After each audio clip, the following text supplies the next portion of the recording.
Hi everyone. Thank you so much for taking your valid time for attending this session. First of all, I would like to thank um, Josh uh, for giving me this wonderful opportunity to speak for the user group, for the Fox user group. Today, I'm going to present on the topic SQL Engine, its working style. This session is all about SQL Server internals and architecture. So there is a lot of content to grab. Hopefully you like it. So let's get started. A little bit about me. I'm a database administrator with 7 years of experience in managing SQL Server and databases. I'm a Microsoft certified trainer and Microsoft certified solution expert. I did my master's in computer technology at Eastern Illinois University. I blog for dbnuggets.com. That's my website. And you can contact me on Twitter at dbnuggets. That's my user ID. And down below, that's my email address. If you have any questions regarding this session later, you can definitely contact me either on Twitter or via email. So, what are we going to discuss in this session today? We are going to see the overview of ACID properties of transactions with a simple example ensuring the ACID properties. We are also going to go through the different types of components we have in the memory architecture of SQL Server. In this session, we are mainly focusing on the plan cache and the buffer pool because those are the major components inside the memory architecture of SQL Server and how these caches get managed inside the SQL Server. We are also going to see the life cycle of a query for the read as well as the write transactions. What happens behind the scenes at each stage inside the SQL engine for the read as well as the write transaction. That's what we are going to see. And we are also going to see the different types of components inside the SQL engine. That's relational engine as well as the storage engine. So internals, why should we actually care? Many DBAs and developers, they work with SQL Server on daily basis, but might not exactly understand what happens behind the scenes when a query is submitted to the SQL Server. Knowing this information will help you in understanding how queries are processed at each stage inside the SQL engine. It will also help you in identifying the performance issues very quickly and fix them efficiently. It will also build you confidence while managing the SQL servers as well as the databases. It will also build you the confidence in while managing your coworkers or managers of why they have to take your idea seriously. It will help you in convincing them easily. And last but not least, we work with SQL Server every day. So the more you understand about the internals, the better you can analyze and identify the issues which are having inside the SQL Server. So let's start with the basics, ACID properties. So what is this ACID? Every major relational engine, it might be the SQL Server, Oracle, PostgreSQL, Sybase, all these major relational engines should satisfy the ACID properties of transactions. So what is this ACID? A stands for atomicity. Atomic meaning a single unit of work. A single transaction can contain one operation or it can contain multiple operations in it. All the operations inside the single transaction should either complete successfully or none of them. For example, let's take a store procedure. Inside the store procedure, there are two operations in it, the update statement as well as an insert statement in it. Whenever we execute that store procedure, both the operations inside that single transaction should complete successfully or none of them. For example, if the update succeeds and if the insert fails, then the SQL Server should go ahead and roll back the entire transaction. That's atomicity. C stands for consistency. The data inside the database should always be consistent before starting the transaction and after completing the transaction. For example, I wanted to do an update statement onto the table. While I do that update, if something happens suddenly, right? Like if there is a power outage and if we had to restart the SQL Server, once we restart the SQL Server, all these uncommitted transactions should be rolled back, making the data in the consistent state. That's consistency. I stands for isolation. No matter how many concurrent transactions are running at the same time, each and every transaction should be independent of each other without interfering with any other transactions.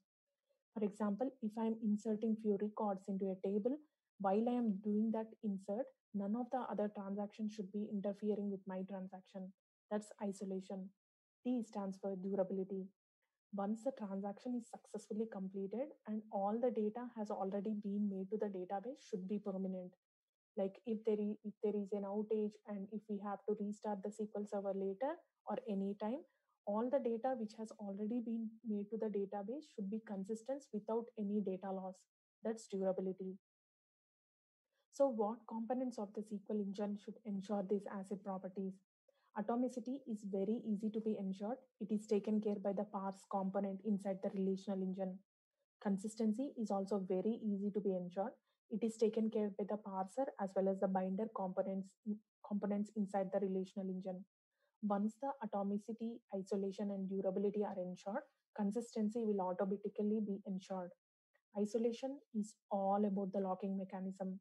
It is taken care by the lock manager inside the storage engine. Durability is the most toughest of all.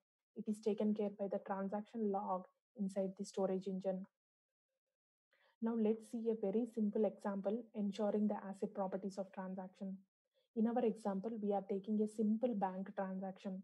For example, in my bank, I have a balance of $500 in my account, which is account 1. The ID is 1, and I would like to send $100 from my account to my friend's account, which is account 2. I can do this transaction, simple transaction, in multiple ways, right? I can use online application or I can use a mobile phone application to do it. In our example, let's take a mobile phone application to do it. So this simple transaction has two operations in it. One, the first operation is to deduct $100 from my balance, and the second operation will be to credit $100 to my friend's account. So when I start the transaction on my mobile phone application, behind the scenes SQL Server will also begin the transaction. It will first go ahead and deduct $100 from my balance, which will make $400. So the first operation is completed. The second operation inside the same transaction should be to credit $100 to my friend's account, right? But I suddenly see this on my screen. I am logged out of my mobile phone application and I see this alert saying facility is temporarily unavailable. Now, wait, what? What has happened? I'm in between the transaction. My transaction is not completed yet. I do not know if I lost my money, if I lost my $100, or if my friend has received $100. So I immediately called and asked if she received any money, which she said she didn't. So I have no other option except calling the customer service guys of the bank. So when I called them, they said there was a severe thunderstorm and some of the SQL servers went down and they already restarted them. Now just think, if this transaction is ensuring the ACID properties of transaction, what should happen? I'm in between the transaction, right? Let's see what will happen once they restarted the SQL Server. Once they restarted the SQL Server, the uncommitted transaction should be rolled back, making the data in the consistent state. Now, this particular transaction is completely rolled back and it is ensuring the ACID properties of transaction. Atomicity is ensured by rolling back the entire transaction. Consistency is ensured by reflecting $500 in my balance, which is the initial amount before starting the transaction. Isolation is also ensured. Like, did you observe when my balance has been updated by deducting $100 from my account? None of the other transactions were interfering with my transaction. So, isolation is also ensured. Durability part also is ensured. Like, I do not lose my money, right? My $100 is back, reflecting $500 in my account. That's how all the relational engine should satisfy each and every transaction, ensuring the ACID properties of transactions. Now let's see the overview of SQL Server memory architecture. SQL Server Engine is a Windows program which will use the Windows APIs to allocate memory to the SQL Server. Now there are different types of components we have in the memory architecture of SQL Server. But in this session, we are going in deep into the major components of the memory architecture, that's plan cache and the buffer pool. But let's see what other components we have in the memory architecture. The plan cache, one of the bigger components of the memory architecture. The plan cache holds the stored procedures, query plans, etc. The buffer pool, which is the biggest component, it holds the 8 KB data pages as well as the index pages in it. There are also other types of caches like log cache, token and perm user store cache.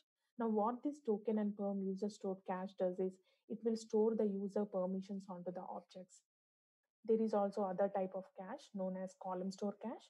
it will hold the column store indexes in it.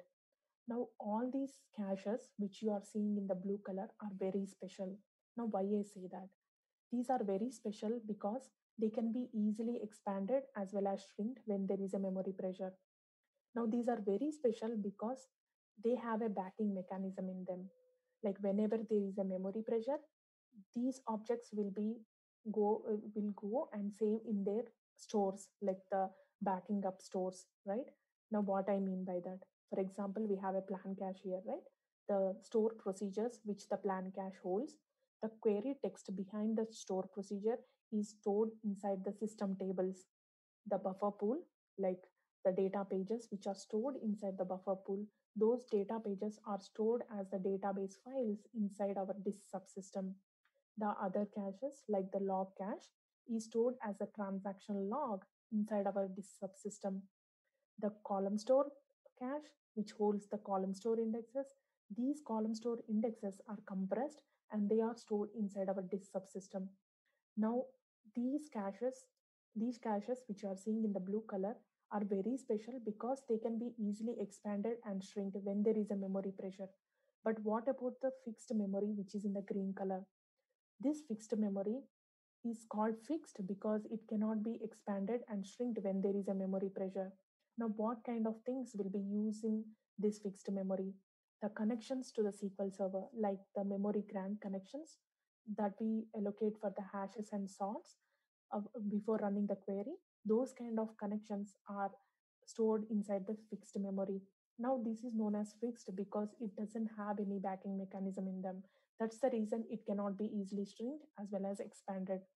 Like we cannot just cut the connections which are already connected to the SQL Server and then give that connection to some other people, right? Some other users, right? So that is the reason why why it is called fixed. Now, for example, if there is a pressure on this fixed memory, like if this fixed memory is full, maximum less than 1% of the entire memory will be allocated to the fixed memory. Now, if this fixed memory is full, what will happen? Because it is fixed, right? We cannot just cut the connections in between and give it to the other users, right? Now, what will happen? It is fixed and it doesn't have any backing mechanism in them. So what it does is the SQL Server have a alert system saying that, okay, now my fixed memory is completely full. Now the caches which the major component of caches which can be shrinked and expanded when there is a memory pressure, the caches which you are seeing in the blue color, the SQL Server will go ahead and request these plan cache and the buffer pool caches, which can be easily shrinked and expanded. It will request these caches to just um, discard those plan caches out of the plan cache here. Like it can request the plan cache or it can request the buffer pool to clean up all those objects which they are holding, such that there will be some memory for the fixed memory that it can give, so that we can grant more connections. So that's how the fixed memory works. Now, there is also other type of memory known as SQL Server.exe overhead. As you know, the SQL Server is an executable, and many things will be running this executable, right? Like, for example, the thread stacks. Even this executable, even this will come under the memory architecture of SQL Server. And there is also other type of memory known as in-memory OLTP. Um, Even this in-memory OLTP is a fixed memory. It cannot be expanded or shrinked when there is a memory pressure. Now, memory optimized tables are stored inside this kind of memory. Now, there should be some other process which should be kick in and then clean up all the memory optimized tables inside this in memory OLTP, such that we have space for the rest of the other new objects to be stored inside the in memory OLTP. Now, this is just the overview of the memory architecture of the SQL Server. Now let's see how this memory gets managed inside the SQL Server. Now there is something known as LRUK algorithm, which is also known as least recently used algorithm. The hyphen K is for the complexity of the code. So what is this LRU? LRU meaning if something is staying inside the cache for the longer time, those kind of objects will be discarded first.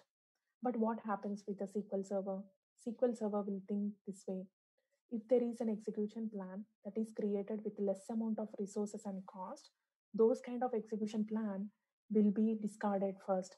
But in reverse, if the execution plan is so complicated that it took so many resources and cost for it to be built and then save that execution plan inside the plan cache, then those kind of execution plans will have more options to stay inside the plan cache for longer times.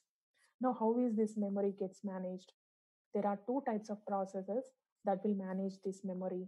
One is the lazy writer and the other is ghost cleanup. Now let's see how these processes works. For example, we have a plan cache here. The right side diagram which you are seeing is my plan cache. It's really small. We just have three execution plans in it: plan 1, plan 2, and plan 3. Now each and every object we have inside this plan cache have two numbers at bottom of each object. The left side number is known as complexity code value, and the right side number is known as complexity countdown value. Now, every minute, the lazy writer will be kicked in by the SQL Server automatically. Now, what it does is it will go ahead and check if there are any least recently used execution plans here. In my example, none of them will be used. Now, what it does is it will go ahead and decrement the complexity countdown value by 1 on each object that it see that it do not be used, right? That it has not been used recently. Now, in our example, none of them will be used. So what the lazy writer does is it will go ahead and decrement the complexity countdown value for the plan 1 from 18 to 17, for the plan 2 from 9 to 8, and for the plan 3 from 2 to 1. And the lazy writer will go away again. In the very next moment, in the very next minute, the lazy writer will kick back in again to see if there are any least recently used execution plans. In my example, none of them will be used again. So what it does is it will go ahead and decrement the complexity countdown value for the plan 1 from 17 to 16, for the plan 2 from 8 to 7, and for the plan 3 from 1 to 0. Now, did you observe the complexity countdown value for the plan 3 has turned to 0? That means the SQL Server should go ahead and discard this plan out of the cache, right? But that is not what it is going to happen. There is some other process known as ghost cleanup, which will be kicked in every few minutes by the SQL Server automatically. Now, what it does is it will go ahead and check if there are any if there are any objects that do not have any countdown value. Now we have the plan 3 here, right, without any countdown value. So once it finds these kind of objects, it will go ahead and flag them as ghosted.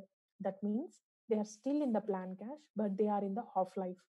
Now, tomorrow there might be a memory pressure, right? If there is a memory pressure, the ghost cleanup will kick in every few minutes by the SQL Server automatically, right?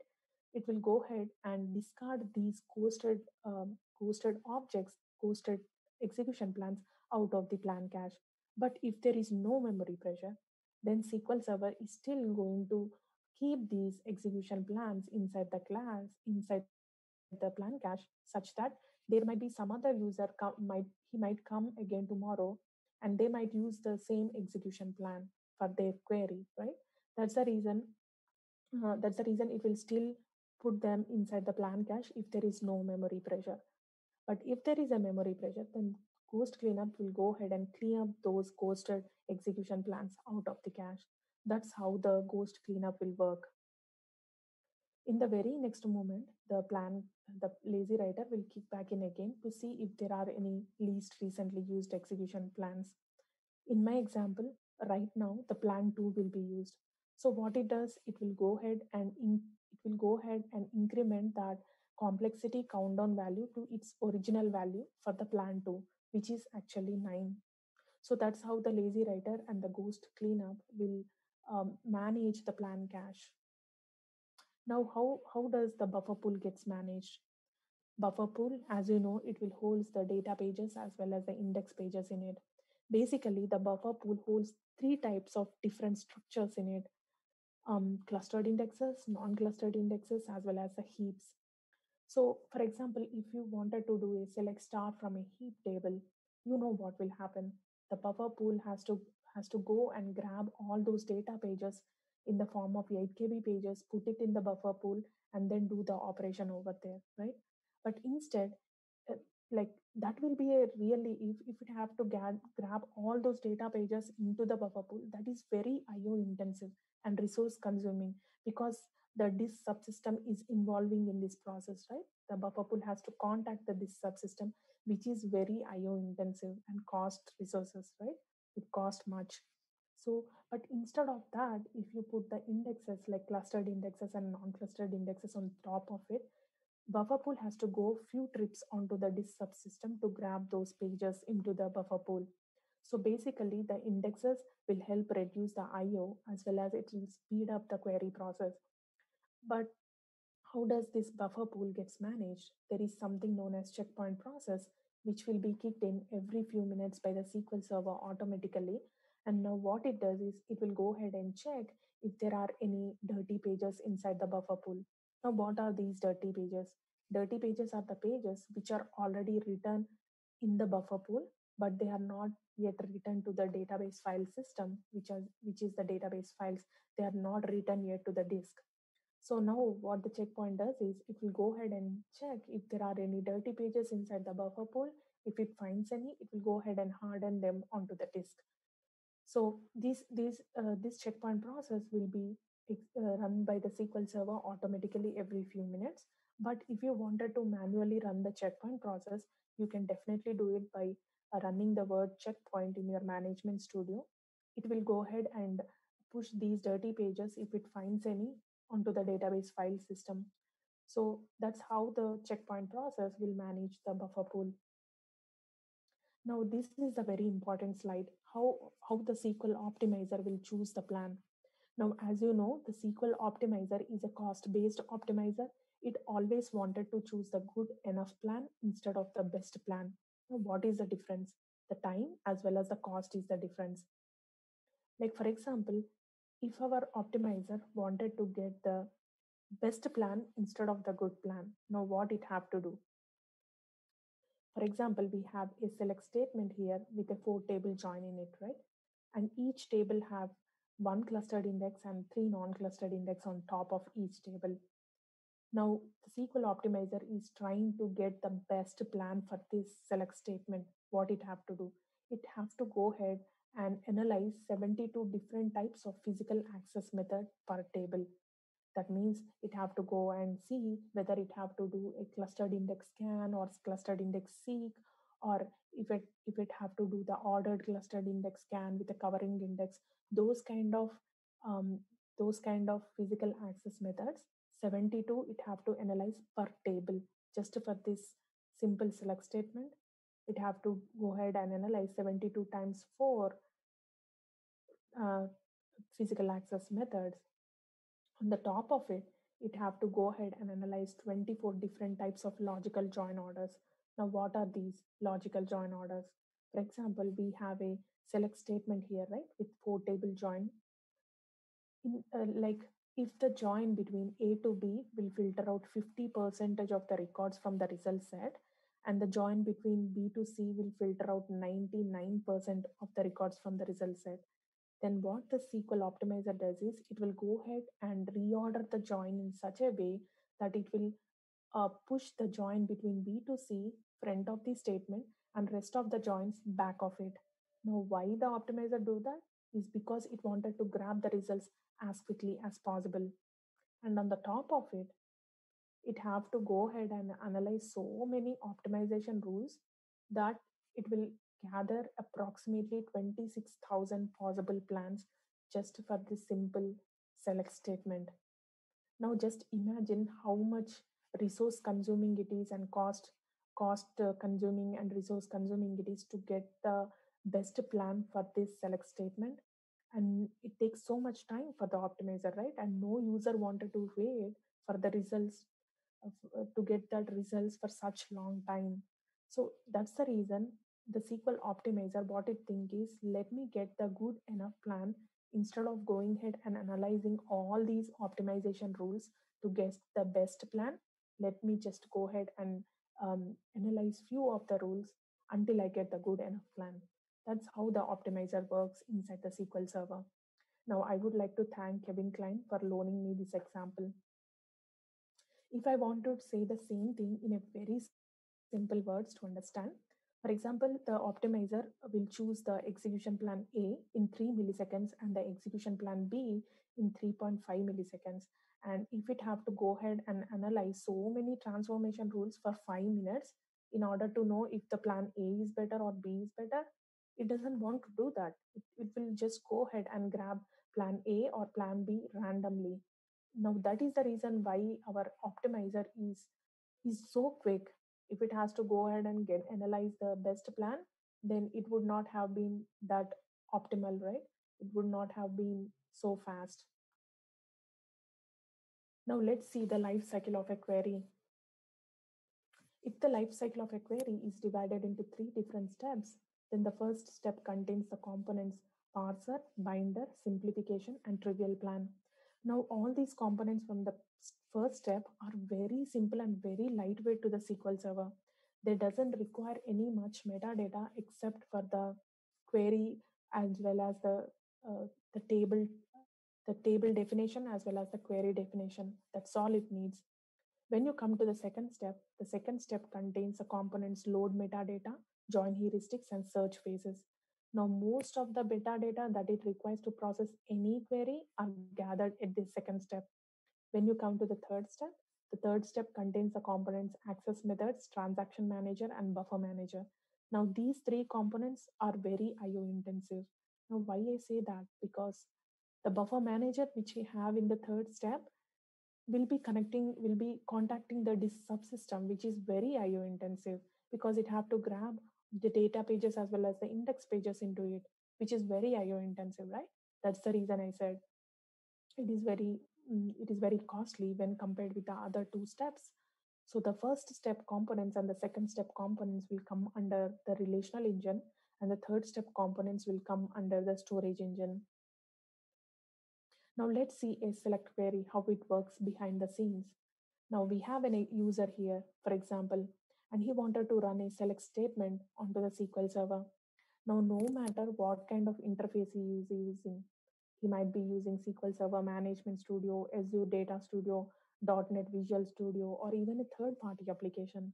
No matter what kind of interface he uses, he should first get the secure network connection to the SQL Server. Now, how do he get that? There is something known as SQL Server Network Interface, also known as SNI. Now, what it does is it will use the internet protocols. It will use the internet protocols to establish a secure network connection between the SQL Server as well as the client. The client is our user here. Now, internet protocol, it can use any internet protocol, right? There is TCP/IP, shared memory, named pipes. No matter what kind of internet protocol the user uses, the SNI use, the process remains the same. So once the secure network connection has been established by the SNI, the query that the user is sending will be wrapped inside a tabular data stream packet, which is also known as TDS packet. And that TDS packet will be given to the SQL operating system by SQL Network Interface SNI. Once the SQL network interface gives the TDS packet to the SQL operating system, first the SQL operating system, it will go ahead and identify that coming connection as a SQL connection, and it will assign a SPID to it. You know the SPID, right? The SQL process ID. Whenever you run SP-who2 or SP-who, you will see the SPID number 72, 94. Those SPIDs are the connections, active connections that are made to the SQL Server. So once the SPID has been assigned to that query, the TDS packet will be unwrapped by the SQL operating system here, and it will identify that query as a SQL query. And then once it identifies that as a SQL query, it will give that query to the first step inside our relational engine. Now, what is the first step inside the relational engine? That's parser. Now, what happens at the parser? Parser is the first component inside the first step of relational engine. Now what it does is it will go ahead and parse the query. Basically, it will just validate the syntax of the query we are sending. For example, if you wanted to run select star from a table, but by mistake you have given select star from, Then at this point of time, the parser should identify that as a syntactical error and throw back that error to the user saying it is syntactically incorrect. And at this parser component, the variables are declared and identified if they are valid or not. If you are using any variables, then if they are not valid, parser will identify that as an error at this point. And views are expanded here. For example, if you are running a select statement with a view in it, then the query text behind that view will be put in line in our query that we are sending. And what the parser does is, with all this information, it will put a hash on the query we are sending, and it will go ahead and check for the exact match inside our plan cache. It will basically go ahead and check if there is exact match of the execution plan that it can use for the execution phase. If it finds the exact match, then it will go ahead and use the same execution plan for the execution phase. But what if it doesn't find any um, perfect execution plan, right? It will just go ahead and it will build a logical parse tree at this phase. And with that parse tree that has been built, the query will now go to the binder phase. Now, what happened at the binder phase? Binder is also known as algebraizer or normalizer. Now, binder will identify and validate the objects.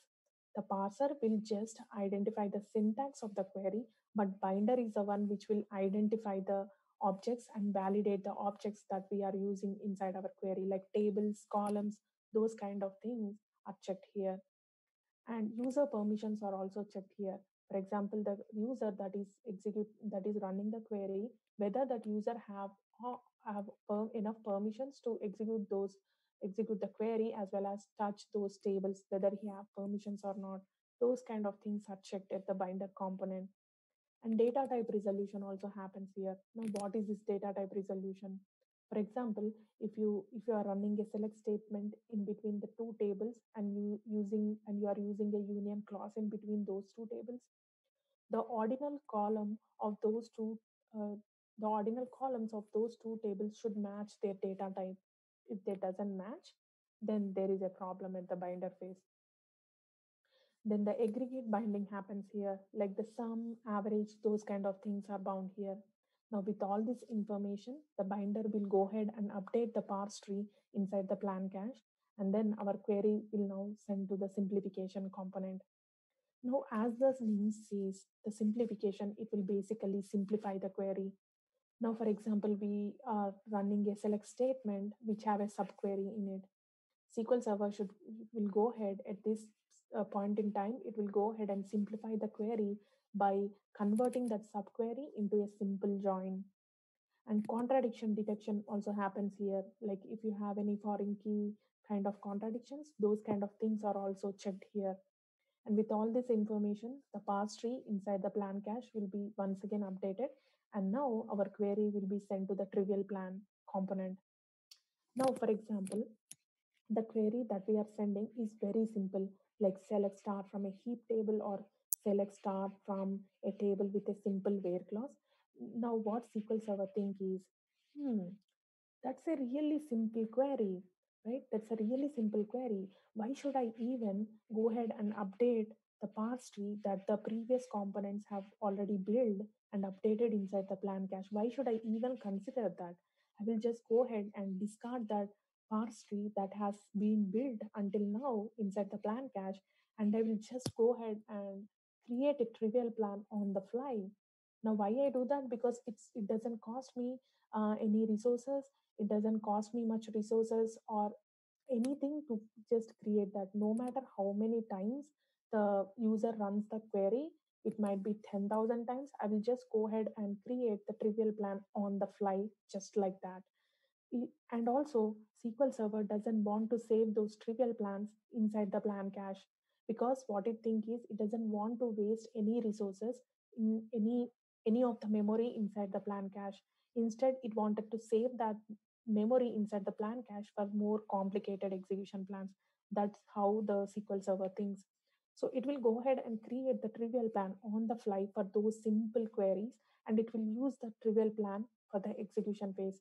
But what if our query is not so easy? What if our query have 10 tables in it with with a complicated logic in it, with order bys and then group bys. Basically, if it is a complicated query, then SQL Server will think, okay, this is so complicated, I'm not going to create the trivial plan, but instead I will go ahead and create the full plan. And then it will send that query to the second step inside our relational engine. The second step, first component inside the second step of relational engine is load metadata. Now, what happens at this load metadata? Most of the metadata that it requires to process any query are gathered at this component. Like for example, the index statistics and histograms. Index statistics are the blob structures that the SQL Server generates to describe the distribution of the data inside a column or set of columns of a table or an index or an indexed view. So those kind of statistics, the optimizer will go ahead and grab those statistics that to check how many rows that it will think it will come back out of that table, right? And auto create statistics also happens here. Like auto create statistics meaning, if you are frequently running a select statement with a where clause in it, and you are using a column for that search very frequently, then if that column doesn't have an index on it, if that column is not a key column in that index, then, and also if your auto create statistics option is turned on the database, then the SQL Server will go ahead and automatically create the statistics on that column, even though if that column doesn't have any index on it. Those kind of auto create statistics things happens at load metadata component. And cardinality estimates are gathered here. Now, cardinality estimate meaning how many rows the optimizer think that that it will come out of the table, like how many estimation of rows that it will come out of the table at each operator inside the query plan. Those kind of things are gathered here. And SQL Server collation and Windows collation are checked here. And set options are also checked here. For example, the set XML on or off, or set ANSI padding on or off. Depending upon on or off, the execution plan might be depended. So those kind of things are checked here. And with all this information, the parse tree inside the plan cache is once again updated, and our query will go to the join heuristic component. Now, the join heuristic component, what it does is, I have explained this reordering of join before, but let me explain it again. For example, we have a very simple select statement with a three table join in it. For example, the join between A to B will filter out 60% of the records from the result set, and the join between B to C will filter out 99% of the records from the result set. Then the optimizer wanted to go ahead and reorder the join in such a way that it will push the join between B to C front of the statement and rest of the joins back of it. Basically, it will push back the join between A to B back of it, and the join between B to C front of the statement. Now, why the optimizer does this? Because it wanted to grab the results as quickly as possible. And all these things happens on the background. With this information, the parse tree will be updated once again in the plan cache. And now our query will be going to the search phases component. Now, as the name, now in the very next slide, I'm going to discuss what are these search phases are in detail, but just remember that as our optimizer is a cost-based optimizer, it always wanted to choose the good enough plan instead of the best plan. So what the optimizer does is any query that you are sending, it might be insert, update, or delete, or select, no matter what type of query it is, the optimizer has to go ahead and grab the execution plan from these three phases: phase 0, phase 1, and phase 2. Once it grab the good enough plan from these three phases, it will go ahead and update that plan inside the plan cache one more time, and then it will put a hash on it on the top of that execution plan. And now our query will be going to the third step, which is the storage engine phase, right? But before going into the storage engine, let's see what are these search phases are. So The optimizer has, no matter what kind of query we are sending to the SQL server, the optimizer has to go ahead and grab the execution plan from these three phases. Now, phase zero is known as transactional plan. Now, all these plans, execution plans, are created at the pre-optimization stage. Now, what is this pre-optimization stage? The first stage, the first step components that we have discussed comes under the pre-optimization stage. The parser, binder, simplification, and the trivial plan. All these, uh, all these execution plans, the trivial plans, are created at the pre-optimization stage. Basically, they are created at the first step components, right? So they are very easy, very lightweight to the SQL server. It doesn't require any much resources for the SQL server to create these trivial plans. So they are very quickly created as soon as possible. They are created for very small queries with maximum of 3 tables, and they require very low metadata, just the query as well as the table definition. That's all they need. And when you come to the phase one is known as quick plan.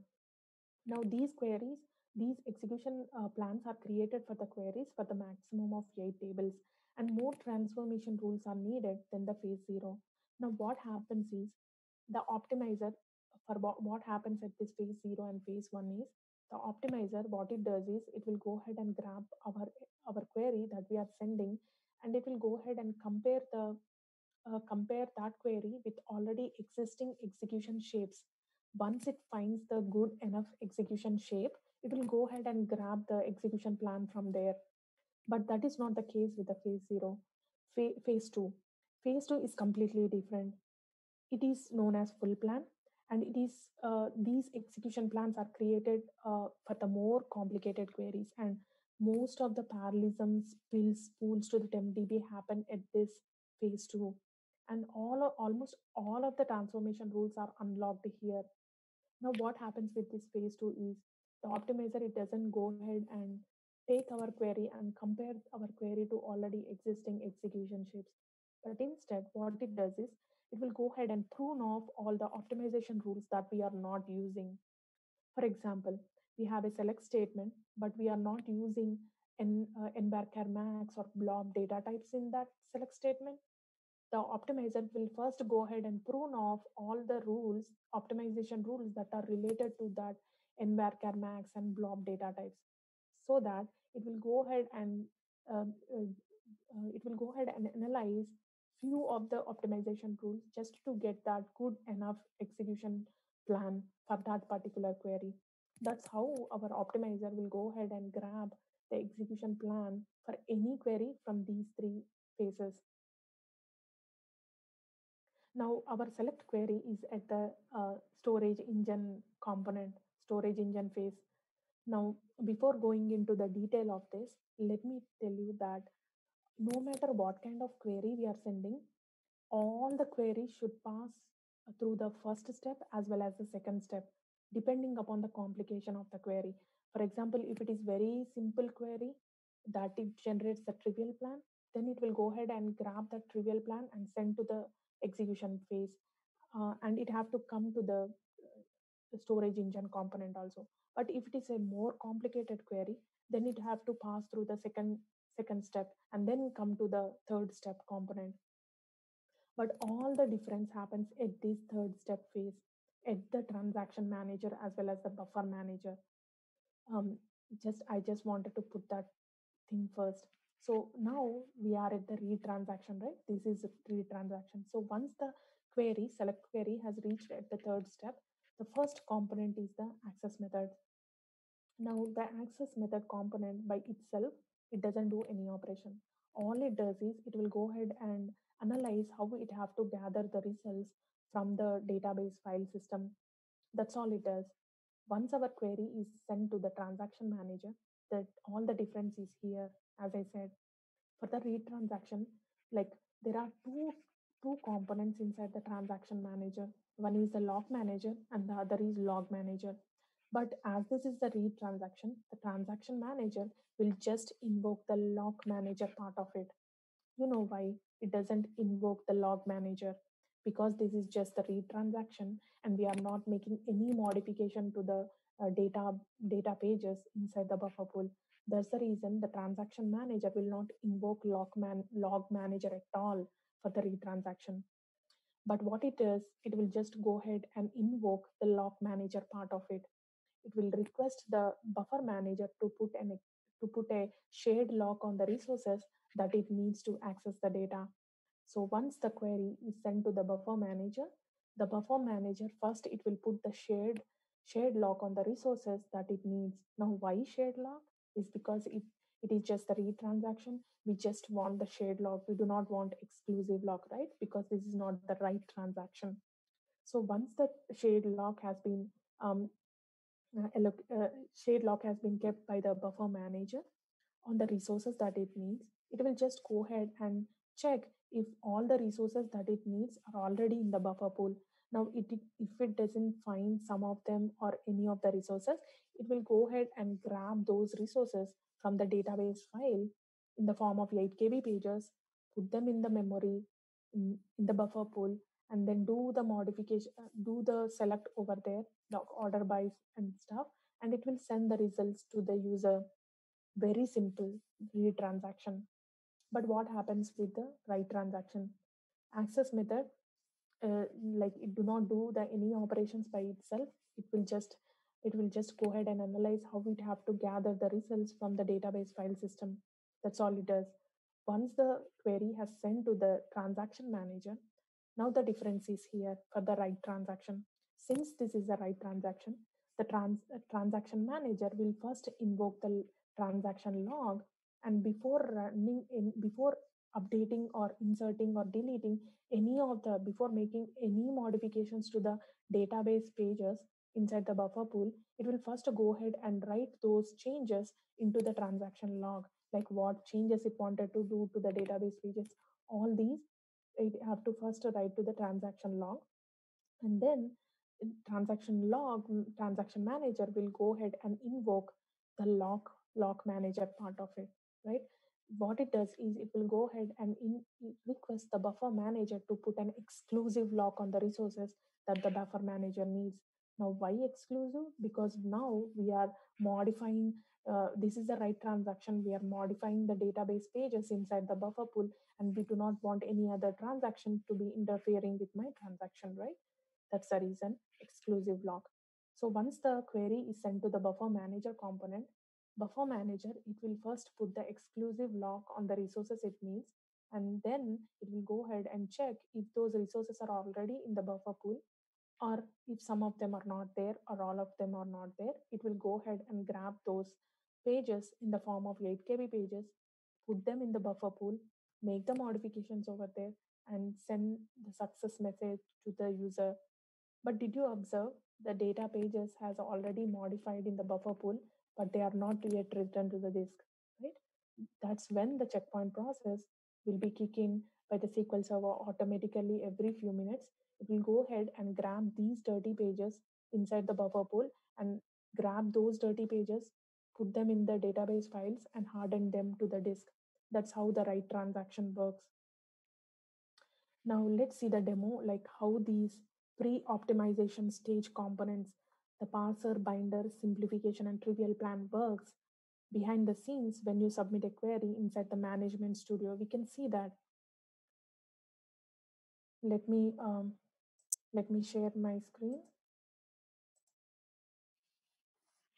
This is my management studio. Can you confirm that you are seeing my management studio, please? Thank you. So for this demo, I'm using the AdventureWorks Yep, 2006. we can see it just fine. Thank you.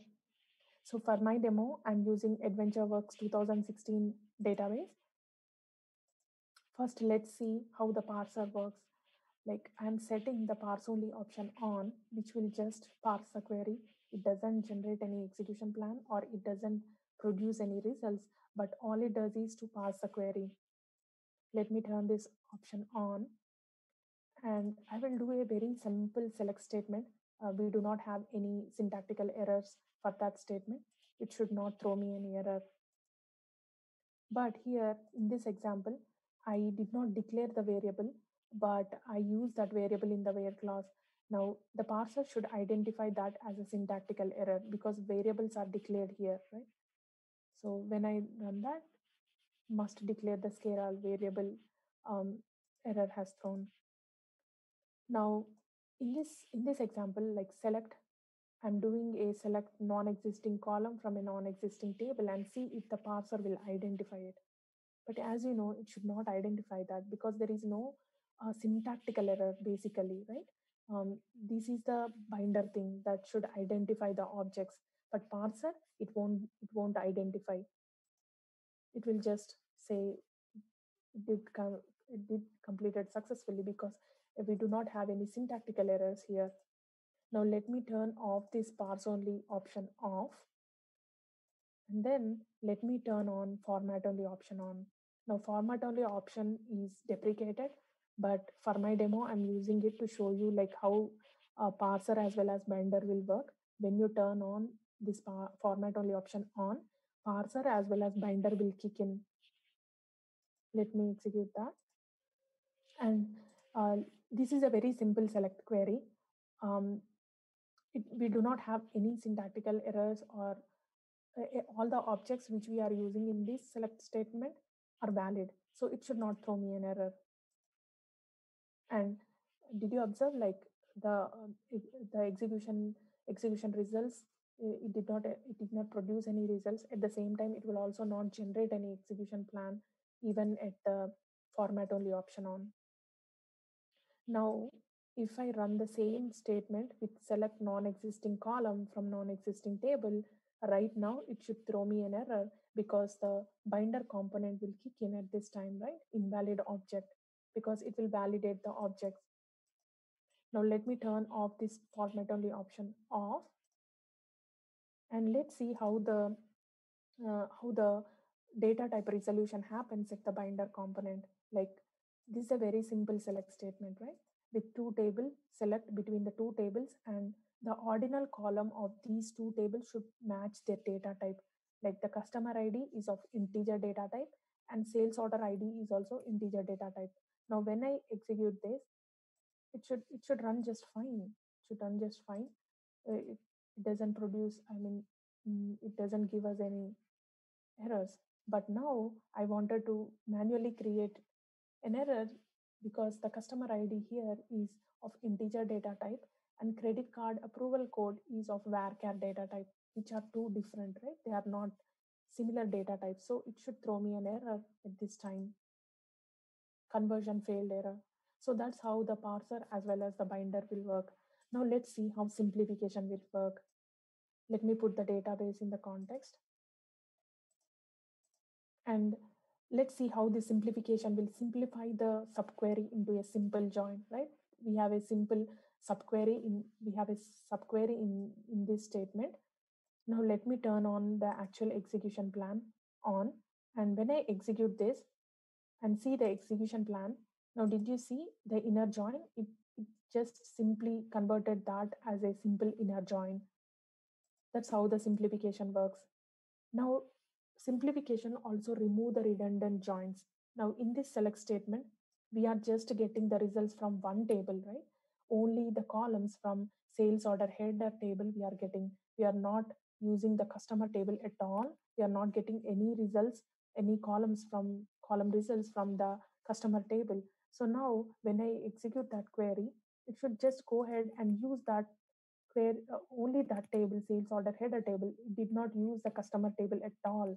So at this simplification phase, it will also remove the redundant tables which we are not using. And it will also, in this simplification phase, the contradiction detection also happens, right? For example, I'm manually creating the contradiction saying where territory ID is equal to 1 and where territory ID is not equal to 1. Now, when I execute this query, it should not throw me an error, but it will also not produce any results. Now, why it did not produce any error? Because this is a pre-optimization stage. The optimizer SQL Server doesn't know what values we are giving at the pre-optimization stage. Like you can use territory ID is equal to 1 or 1000. It does not know because it's still at the pre-optimization stage. It doesn't know what values are. And let's see how trivial plans are generated. This is a very simple query with a simple where clause. Now, when I execute that and see the execution plan and do properties on the select, when you check here, it is a trivial plan because trivial plan is generated here because SQL Server thought this query as very simple. It doesn't cost it much resources to create the trivial plan. No matter how many times the user execute this particular query, this kind of queries, simple queries, if the user try to run it 10,000 times or million times, SQL Server will just go ahead and create the trivial plans those many times because it doesn't cost it much, right? And these trivial plans are not saved inside the plan cache by default, but there are always some caveats to it. There are always some chances where you do not want a particular query to create the trivial plan, but still SQL Server will go ahead and create those trivial plan. And if you wanted to save that particular trivial plan inside your plan cache, and if you wanted to convert that query, because these trivial plans are not saved inside our plan cache by default, right? But if you wanted to save them inside our plan cache, then you have to convert that trivial plan into the full plan. Now, how we can do that is by turning on the trace flag 8757 on. Now, when you turn on the trace flag for that particular query, it is only reflected to that particular query. You do not affect the SQL Server environment or any other databases. It is just bound to that particular query if you are using inside a query. When you use that trace flag 8757 and execute that query, when you check the execution plan, it will it will convert that to full. So that's how we can manually convert those trivial plan into full. But I do not recommend this to do it on the production. There are always chances. If you wanted to do, you can do it this way, but there is a reason why the optimizer wanted to make it a trivial plan, right? It doesn't cost it much. So just put that thing in mind before converting those things into a full plan. We do not want to waste memory inside our plan cache. We want to save the memory for more complicated execution plans.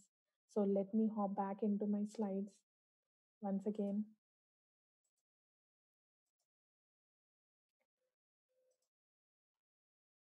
So, in the summary, like what we have gone through in this session today, we have seen the overview of ACID properties of transaction with a very simple example, ensuring the ACID property. We have gone through the overview of different types of components we have in memory architecture of SQL Server, and we have gone in deep into plan cache and the buffer pool, since they are the major components of the memory architecture and how the cache get managed inside the SQL engine.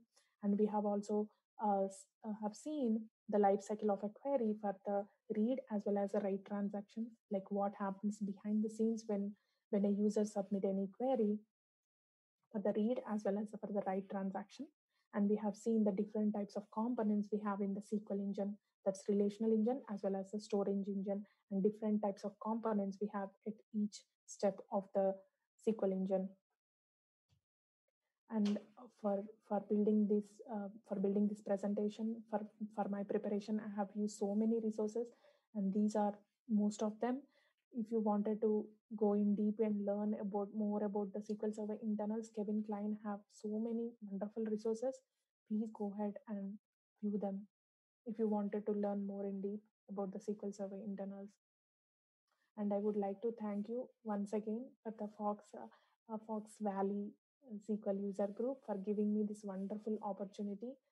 And I once again thank you so much. And if you have any questions, this is the time you can shoot back at me.